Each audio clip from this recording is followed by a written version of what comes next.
Dr. Alfred Dawes says the death of the 24 newborns this month at the Victoria Jubilee Hospital points to a deeper systemic failure in the healthcare system of newborns at the facility. Shane Masters reports. Shadow spokesman on health, Dr. Alfred Dawes, is demanding that Health and Wellness Minister, Dr. Christopher Tufton, release the full mortality data for the Victoria Jubilee Hospital from 2020 to present, as he suggested that deficiencies at the maternity hospital could have compromised the care of the babies. He rejected the explanation given by the Chief Medical Officer in the Ministry of Health, Dr. Jacqueline Bisesa McKenzie. Prematurity is a medical condition, not a cause of death.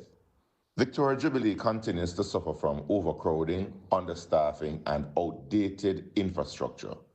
There's a chronic lack of essential resources, including cooling blankets, ventilators, and proper parenteral nutrition for neonates. These deficiencies, combined with inadequate staffing, compromise the hospital's ability to manage high-risk pregnancies and provide life-saving neonatal care. The health spokesman says reports indicate that there were 229 neonatal deaths at the hospital between October 2023 and June 2025. He has called for Dr. Tufton to confirm the accuracy of these figures. Meanwhile, Dr. Dawes says a spike in neonatal deaths and a high maternal mortality rate reflect a public health system in crisis. Dr. Tufton must answer the following. How many neonatal deaths have occurred at VJH annually over the past 5 years?